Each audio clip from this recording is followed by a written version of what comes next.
added all of these pieces and they bring back every starter from last year, they add the one thing they seem to be missing, which is the back out of the backfield.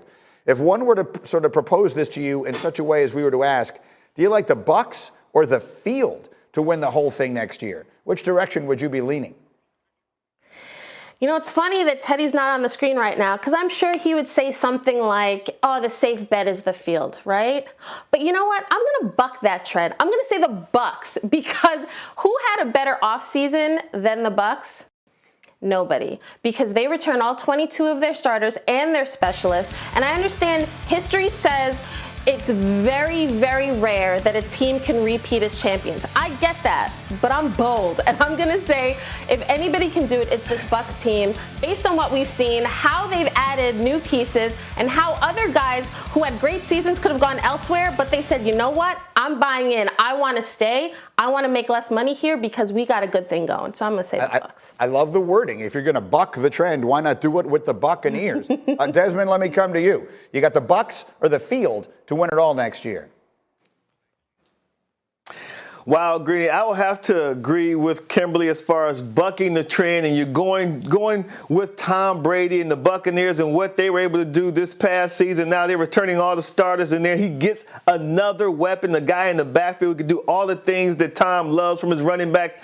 But it seems as though you have to go with the field, man. It's tough. Come it's a hard Des. decision. But I think now playing with the Kimberly, they got the bullseye on their back this time. Now every game they have to be perfect. They have to bring their A game. They didn't have to really deal with that a year ago. So I think that the field now is going to come after Tom Brady, come after the Bucs.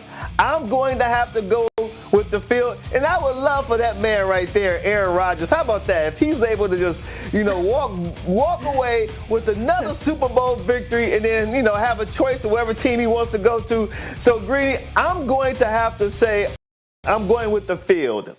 Mike Tannenbaum, how about you? Well, continuing with the puns, what's going to jeopardize the Tampa Bay Buccaneers from repeating are the Green Bay Packers. And if you want sneaky big news, how about getting back David Bakhtiari, a great left tackle who only played 12 games last year. So they were so close to beating Tampa Bay. They're getting back a great left tackle. They re-signed Aaron Jones. So I think their chances of repeating are in big jeopardy if I'm in Tampa Bay. Now, that's very well played, and I just have a feeling that if Teddy Bruschi was in this segment, he would have said that if this was the NBA, he would take the team. But in the NFL, you take the field, and I think that because that's what he said in the meeting. All right, as we continue in just a moment here, with an Eagles team that seems to need absolutely everything, how can Philly use the draft to set up Jalen Hurts for success? I'm in a whole nother zone. It's time to finish you. I don't care who I just did it to. Said I'm fired up. I'm sorry your time's up. I see the top and I climb up.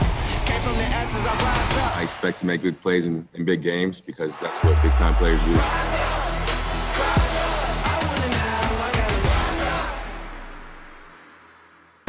It's his day. That's Justin Fields having his second pro day today. And you may have seen it yesterday here on this program. But Mel Kiper and his new mock draft 4.0 projected a trade between Dallas and New England, with the Patriots going up to 10 to take Justin Fields, which obviously would be a fascinating development if it happens. The Patriots have not been in a position where they needed to deal with the quarterback situation in such an incredibly long time. So, Kimberly Martin, let me start with you. What are you hearing relative to the Patriots' plans of aggressively, one way or the other, addressing the quarterback position over the next few weeks?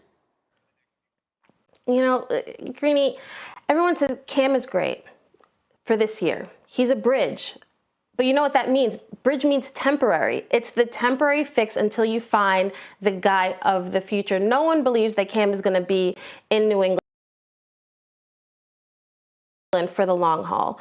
But what the Patriots do, what they're able to give up to move up, that remains to be seen, because everyone feels like Bill Belichick has to do something. They need an answer at QB, a long-term answer. No one seems to know what it's going to take for the Patriots to move up. Do they move up into the 10? Can they get up to something crazy like 4? It's going to take a lot of capital to get there. But one thing's certain, Belichick has to be thinking about the future beyond Cam Newton. Right. And we just saw these are things that typically Bill doesn't do. But again, he's never been, or certainly not in a very long time, been in this kind of situation. So, Teddy, no one knows him better than you do. Oh, I think we just lost Teddy there. So let me come to Mike Tannenbaum, who also knows him well. Mike Tannenbaum has sauna'd with Bill Belichick, which is, I mean, a level of relationship. And I don't know that Teddy. Not the sauna, no. I'm not sure if we've who I've got now at this point. So just put someone on the. Oh, there we go. Okay, Kimberly, I can go back to her, or I can go to. I was going to go to Mike T if possible. Do we have Mike still? Mike, I would ask you the question about moving up like that. Like, you know, the cost of these things. We're talking about what one would have to trade in order to get there. So let's just say, for the sake of argument, what Mel is projecting to go from 15 to 10. What does that cost? Yeah, Greeny, here's where it gets interesting. It would be this year's second-round pick and 2 next year. And what New England's trying to do now is be proactive, because there's 3 other teams, Chicago, Pittsburgh, and Washington, that could be in the mix to try to go up and get, let's say, Justin Fields. So it's 2 twos.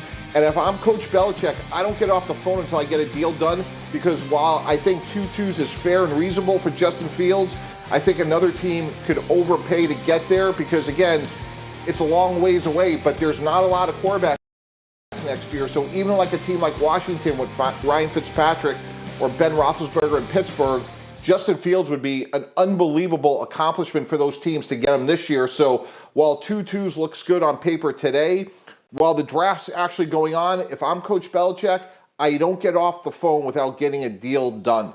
Okay, and so that's an interesting way of looking at it. There's so many other pieces to this. And so as we try and figure things out with Teddy, Kimberly, let me come back to you. The reason I phrased the question initially the way I did, address the quarterback position, is that there is obviously another option here, which is if San Francisco does indeed take Mac Jones, or any quarterback, I suppose, at number 3, that could make Jimmy Garoppolo available. So what do you hear relative to the chances that that might be the move that Bill Belichick wants to make? I've always heard that the Patriots love Jimmy, and it makes perfect sense, especially you started hearing Jimmy and the Patriots the minute the 49ers pulled the trigger on that trade, because they're thinking about their future beyond Jimmy. So that makes him expendable. As much as they say, we love Jimmy, he's our guy, you know, injuries are one thing, but we love him as the player. Yeah, I'm sure they do love him as a player, except they have a chance to get somebody better. So, at least in their eyes. So, if you have a QB sitting there that you know New England has had an affinity for, Belichick has a connection with, it makes logical sense that the Patriots should be invested in trying to get Jimmy Garoppolo. But again, all these teams, do you want the familiar, or do you want one of these QBs in this draft that might take your offense, take your team to another level? Well, just only to finish that up quickly then, Mike T, which of those would you describe as the more realistic one, or the one that you would expect Belichick would prefer, given his choice? Do you think he would prefer to go get a rookie or to go get Jimmy Garoppolo, including whatever the price would be in either case? Because they have Cam Newton, I would expect they would want to go younger and develop their own, especially if it's someone like Justin Fields who has such a high upside. If Cam Newton wasn't there, I think Jimmy Garoppolo fits better. But as Kimberly alluded to, and I agree, they have sort of an intermediate bridge quarterback. So I do think they'd be aggressive. I think, as you said, Greeny, it's uncharacteristic, but it's too good of an opportunity to get that young quarterback. All right, that is something to keep a very close eye on as we work our way there. Meanwhile, we have sneaky big news from the NFL yesterday, and it comes from Tampa, where the defending Super Bowl champions have signed running back Giovanni Bernard to a 1-year contract. He's an 8-year vet. He had 771 yards from scrimmage last year, 6 touchdowns for Cincinnati. And why is this such a big deal? Well, what Tom Brady loves is a running back out of the backfield who can catch the football. And last year, he didn't have that. His backs had 15 drops. That was the worst among any group in the league last year. And Bernard does this. He's top 10 among backs in both receptions per target and receiving touchdowns. And so as I bring the team back in here, let me come to you then on that one if I can.